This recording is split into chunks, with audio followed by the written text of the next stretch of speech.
Let's unbox a #1 vlogging camera, DJI Osmo Pocket 3. I watched various reviews with tips on how to get the most out of it and purchased essential accessories for my specific needs. This is not a creator combo. The first accessory I got separately was the battery handle, because the internal battery does not last long enough when you're out and about. The fact that you can switch between recording horizontal and vertical videos is genius. The next very versatile accessory is this Ulanzi expansion metal adapter. You can hook it up with a microphone, connect it to magnetic suction, tripods, LED lights, basically extend its functionality. I also like the strap for extra security. Now, this is the stuff included in Osmo 3 box. Type-C cable, wrist strap, and a handle that you can attach to a tripod.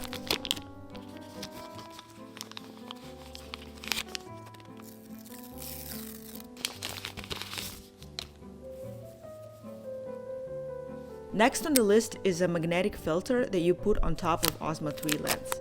I live in a sunny state of California, so this is a must because I hate overexposed looks, and this also diffuses and softens highlights, which is great for softening skin texture as well. It reduces contrast and gives a little bit more cinematic look, which I'm used to after using Sony for so long. Last accessory is not essential, but perfect for those who hate carrying tripods or attract too much attention with a bulky camera setup. This is a silicone base, and once you attach it to Osmo, it stands up on any surface and doesn't slide or fall off. I downloaded a DJI Mimo app, connected my Osmo, and set it up after watching tutorials on YouTube. Now, this is a size comparison with my iPhone 13 Pro. As you can see, it's very compact. I hooked up a battery handle and it shows on the screen how much battery is left, both on your camera and on a battery handle. Last but not least is a micro SD card. I got the one with 256 gigabytes because there's nothing worse than running out of memory, especially during an important event or traveling.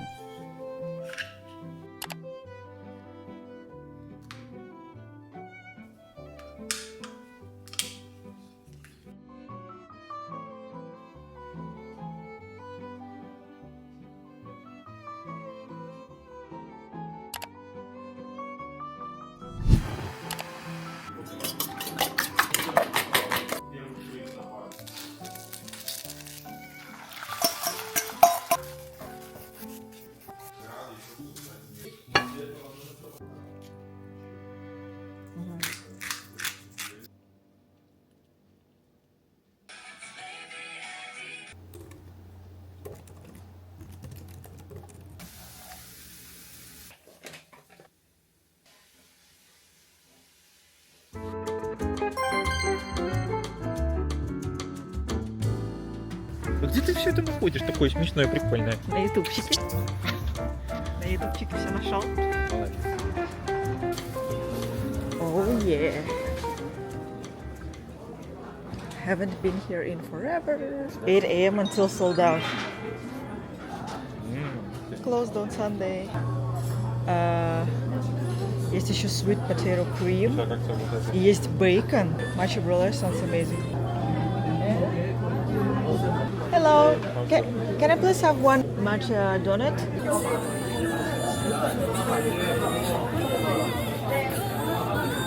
Да, мы реально как будто в каком-то ЦУМе. The bag is secured. Time to hit the gym.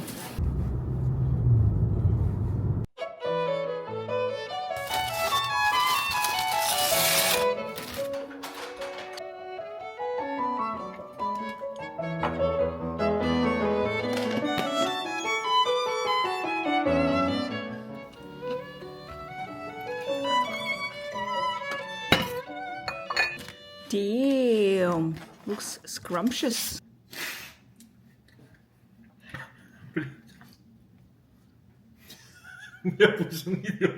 It's a little bit pink on the inside. I'm allergic to strawberries, but it's okay.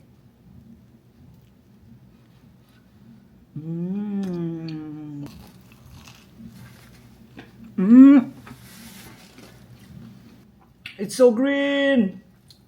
Shrek 5 is coming. Это они столько крема туда заебашили. Пипец, сколько крема. Тут же цвет свой. Ебать, он такой тяжелый. Мой в 3 раза легче. I think this would be good with hot green tea, not matcha. Otherwise it would be overload of matcha.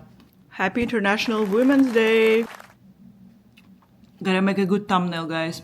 It's a lot better than American donuts. It's very indulgent, but still not as sweet.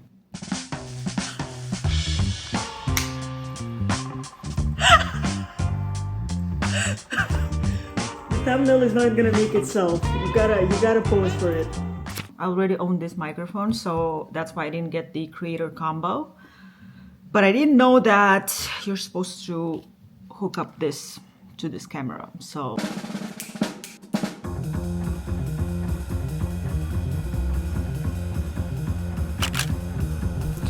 I really wanted to test vlogging on this camera outside and with using this DJI microphone.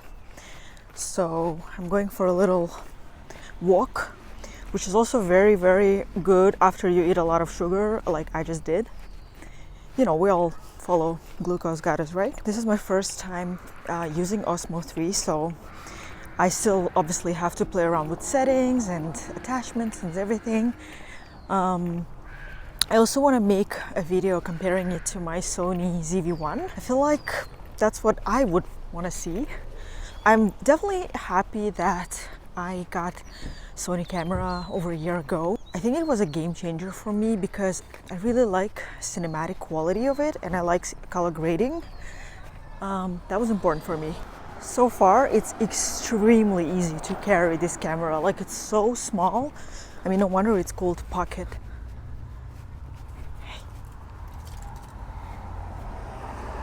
I definitely underestimated the sun because I'm kind of getting cold. I think I'm gonna go back home and talk to you at home.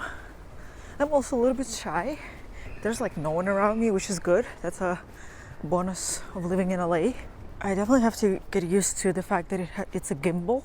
So the camera itself moves, you know, constantly, which is a plus because it's flowing and smooth, but a minus because it's not kind of stable. Definitely better than using iPhone for vlogging. It's so much better quality, and you know, iPhone gets overheated, so not the best for me personally. It's an International Women's Day today and very nice weather. Fun fact, in Belarus this day is incredible. Literally, if you're a woman in Belarus, Russia, Ukraine, on March 8th, it feels like your second birthday. Like the amount of attention and flowers and gifts and freebies and discounts you get, it's amazing. I don't think, I mean, the last time I was in Minsk on March 8th was 2021, so 4 years ago. But wherever you go, you get gifts and free coffees. It's really nice. One thing I definitely can say is that the wireless microphones are not for everyone. It depends on what kind of content you're making and who you're recording. If you watch my previous videos, you will hear a clear difference between a directional microphone, the one that you attach to the camera with the wire, and this one. And the directional one is so much better, and not just in terms of quality and depth, but also because what I like about it is that, like, if I'm hanging out with people or doing something, I can like point my camera at them, and basically wherever camera is pointed, it records that sound. It's the best. It takes like 4 or 5 hours though. For example, right now I'm editing a video from my birthday party, and it's all of people, you know, talking, and I like that, you know, I'm pointing camera at different people and everyone's talking at the same time, but you can clearly hear all of them. And it's just so much better than just having a microphone on yourself. And then the second reason why I like it, because there's no screen and settings, you literally just plug the external microphone into your camera and you don't have to worry. Like, it's just plugged in, you know? Whereas with wireless, you have to make sure that it didn't run out of battery. You have to make sure you didn't lose it.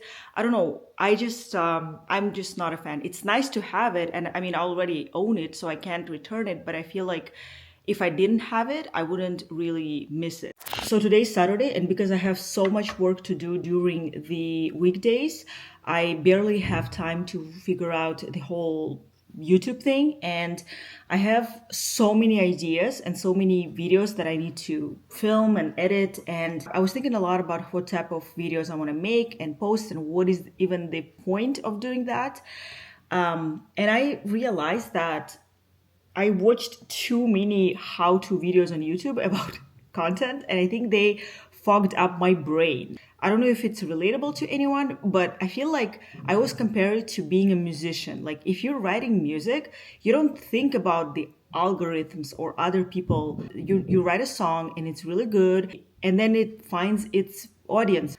On my previous channel where I gathered 10,000 subscribers, I was doing whatever the heck I wanted. Like I made funny, cool videos with my friends and they actually got the most views. And I think it's because you cannot fake the energy and the humor and fun. Like, because I'm not making educational videos or something that is like very, very serious, I feel like trapping yourself in the box, what kind of videos I have to make, it's kind of detrimental, especially because as a professional filmmakers and producer, I actually do have a lot of ground already covered. Like I already know how to film and how to edit and how to do color grading. So I just have to focus on the main thing, which is the idea itself and like what I want to make. So right now, for example, I'm editing a video that it's almost like a documentary because it's so big, focused on the reality of moving away from your family and friends, and it has this like sentimental theme, and I really want to make it very, very good, not like crank it up and just like quickly edit it, but really dedicate my creativity and time and skill into making it as good as it can be. Sorry, I am not looking at the camera, I'm looking at the screen because I'm still getting used to using this. And I feel like it's going to resonate. Like I know that people are going to watch it and they're going to like it because I'm going to like it. And that's the most important thing, is to have this trust in whatever you're doing. And one thing is also like with actual narrative short films and features, like actual films, not content that I'm working on, I think there's this level of perfectionism that is required when you're making real movies and real film, because every frame you can manipulate however you want. In post-production, you can rotoscope things, you can add all these masks and things. You can do so much in terms of ADR and visual effects. And I feel like it required my brain to do both things that are good and bad. Working on real films gave me like a lot of good skills, sharpened my taste. But the bad thing is that now I'm overthinking that every frame has to be perfect. That, like right now I'm having like dry lips and I'm like, no, like I cannot film because I have dry lips. Like it's so stupid. Like the videos are not supposed to be perfect. This is not film. We're not, watching this in a theater. It's a little bit hard to do these like casual vlogs when you're also a professional filmmaker, because you treat this similar. Also, on set, when you're shooting, every second counts, because, when you're shooting on Alexa or 35mm or whatever, like every second on set is not only money, but also gigabytes, terabytes of footage or, actual film. So you feel the pressure, like you're looking at the time code, you're looking at the monitor and you see the time going. For example, as a producer, when a take takes a lot more time than you thought, it means that you might not be able to get all the shots that you planned for the day, right? And you might go over time, or you just might not get all the footage that you need to tell the full story in the script. So now when I'm filming vlogs, I'm constantly aware of time. The time is ticking, like for example, I don't know how some people just can leave the camera for maybe 40 minutes and shoot, and then, they just like take whatever they need from that. Like I cannot do that because I feel like the footage on the memory card is so precious and heavy, and I don't want to like waste it on the footage that I'm not going to use. What do you guys think? Green or red button? I'm had matcha already, so I'm going to have black tea.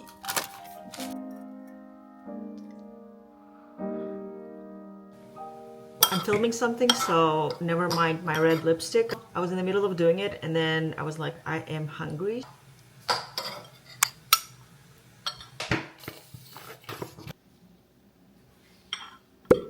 I don't want this to sound discouraging for anyone, but it took me like almost 10 years to get comfortable on talking to camera and without my heart beating super fucking fast. I used to feel so awkward and didn't know who I was talking to. Who are you talking to right now? But I feel like the more I watched other people and just communicated online, the more I just got used to the idea that whoever needs to hear this will hear this. I'm very curious where people that stumbled upon this video are watching this from. What city are you in, or country? Let me know in the comments and let's be friends, because I need to know who you are, guys. Otherwise, I have to admit, it feels a little bit strange. One of my goals for this YouTube channel is definitely meet people from all over the world. Like I really want to make friends outside of LA, outside of America. I mean, in LA would be nice as well. I just think that the idea of, connecting with someone in Amsterdam or Brazil or Argentina or something like that would be really cool. The best part about me filming this right now is that I'm not watching YouTube while eating. But either it's distracting, of course. The best way to eat food is just to eat it, you know, without reading books, without watching videos, movies. When it comes to home-cooked meal, I'm a very simple person. I just need chicken or beef, rice, and veggies, and that's it. I mean, ever since I was a kid, ever since I was a kid, my family would make fun of me because I was obsessed with meat. I would finish all the chicken drumsticks on the table. Like, my mom would be embarrassed because we would go to someone's house and I would eat all of their meat. Okay, I think it's time to finish this vlog. I'll see you in the next video. Subscribe to my channel and let me know in the comments if you also have this camera and how do you like it.